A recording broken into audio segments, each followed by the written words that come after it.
पांडवों की राजधानी इंद्रप्रस्थ नगरी से पर्दा उठाने के लिए पुरातत्व विभाग ने देश की राजधानी दिल्ली में पुराने किले में एक बार फिर से खुदाई शुरू की है।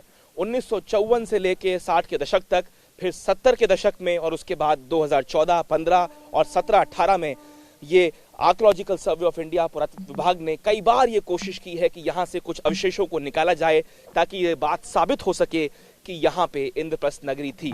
ऐसा माना भी जाता है कि पांडवों की राजधानी इंद्रप्रस्थ जो है वो यहीं इस पुराने किले के नीचे बसी हुई थी। और ये आप देखिए कि किस बारीकी के साथ यहाँ पे पुरातत्व विभाग के जो कर्मचारी हैं, जो एएसआई की टीम है, इसके अलावा जो मजदूर हैं, वो यहाँ पे काम करने के लिए लगे हैं। बहुत देखिए किस बारीकी से यहाँ पे खुदाई का काम जो है वो चल रहा है। और ये पहाड़ी एक पथरीला रास्ता है, यहाँ से हम उतर के जाएंगे और आपको दिखाएंगे कि किस तरीके से पुरातत्व विभाग ने इस पूरी साइट को जो है वो कॉर्डन ऑफ किया है। ये वो जगह चुनी गई है जहाँ पे नेचुरल सॉइल मिलने तक पुरातत्व विभाग के जो अधिकारी हैं वो खुदाई का काम करेंगे। मजदूर साइट पे लगे हुए हैं और 2 दिनों के भीतर जो है यहाँ से कुछ चीजें अभी मिलना शुरू भी हुई हैं।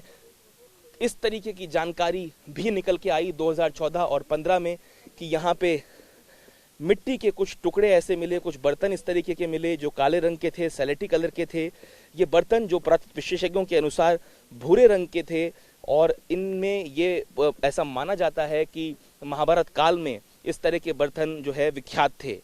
तो कहीं ना कहीं अब पुराना किले में जो 4 बार खुदाई हुई उसमें टेराकोटा के खिलौने भी मिले, भूरे रंग के चित्रित मिट्टी के मिले टुकड़ों से इस बात की जानकारी पुरातत्व विभाग को लगी कि यहाँ पे इंद्रप्रस्थ नगरी हो सकती थी। और इसीलिए उस काम को आगे बढ़ाते हुए अब पुरातत्व विभाग जो है भारत का, वो यहाँ पे काम शुरू कर चुका है। इस पूरी जगह को कॉर्डन ऑफ करके यहाँ पे खुदाई का काम शुरू किया गया है। प्रोफेसर बीबी लाल ने 1954 में आज़ादी के बाद ये काम को अंजाम देना शुरू किया था। हालांकि उस वक्त बहुत सफलता हाथ नहीं लगी थी, लेकिन 2014, 15 में और 17, 18 में जो खुदाई की गई उसमें कई तरह के अवशेषों को यहाँ पाया गया। कई तरह के मिट्टी के बर्तन, काले सलेटी कलर के, कुछ खिलौने, कुछ दूसरे अवशेष यहाँ पे लोगों को मिले। और इसीलिए अब इस काम को आगे बढ़ाते हुए इस जगह को चुना गया है। आपको बता दें कि एक बार जब कुछ अवशेष यहाँ पे मिल जाएंगे उसके बाद उन अवशेषों को यहाँ पे संभाल के रखा जाएगा।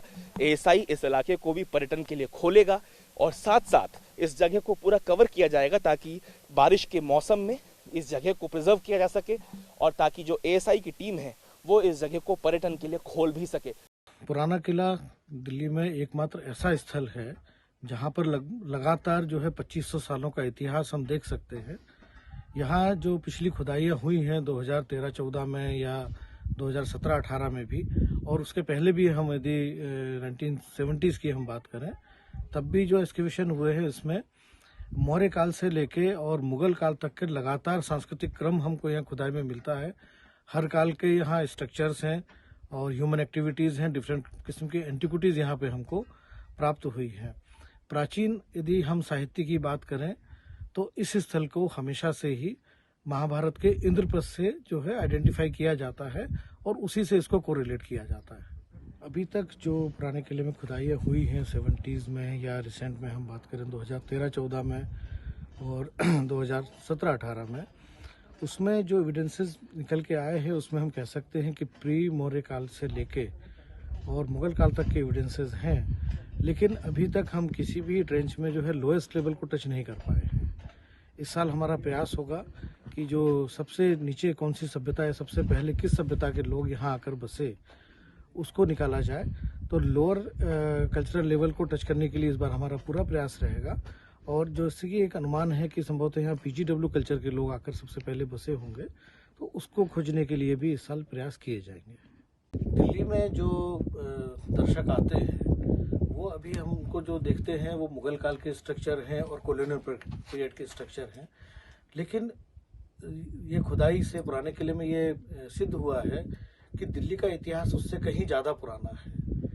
यदि एक्सकेवेशंस में हम देखते हैं तो प्री मौर्य काल से लेके मुगल काल तक के जो हमको लगातार एविडेंसेस यहाँ मिले हैं, उनको ये प्लान किया गया है कि उन स्ट्रक्चर्स को खोला जाए, उनको कंजर्व करके उनमें प्रॉपर शेड लगा के ताकि उनका एक प्रोटेक्शन मिल जाए और दर्शकों के लिए इस स्थल को खुला रखा जाएगा ताकि कोई भी दर्शक जो दिल्ली आता है वो पुराने किले में आके दिल्ली के इतिहास से वाकिफ हो सके। और चूंकि पूरी दिल्ली में पुराना किला ही एकमात्र ऐसा स्थल है जहां हम लगातार जो है 2500 साल के इतिहास को देख सकते हैं। तो यही प्लान किया गया है कि हर काल के स्ट्रक्चर को ओपन करके कंजर्व करके लोगों को देखने के लिए इसको खुला रखा जाए। आप देख सकते हैं चारों तरफ से इस रास्ते को बंद किया गया है। पुराने किले में पर्यटन अभी भी जारी है, पर्यटक आ रहे हैं, लेकिन सिर्फ इस इलाके को चुना गया है। और ये जो पहाड़ी आप उस तरफ अपने दाहिने ओर देख रहे हैं, ये वो जगह है जो 2014 और 15 में जहां पे खुदाई की गई थी। और अब जो मजदूर लगे हैं वो इस नए इलाके में लगे हैं और यहाँ पे कोशिश की जा रही है। आपको बता दें कि बड़ी भारी मशीनों का इस्तेमाल पुरातत्व विभाग नहीं करता। बहुत बारीकी के साथ, ब्रशेस के साथ, हथौड़ियों के साथ काम किया जाता है। पूरा मैनुअल काम होता है ये खुदाई का, ताकि किसी भी अवशेष को नुकसान ना पहुंचे।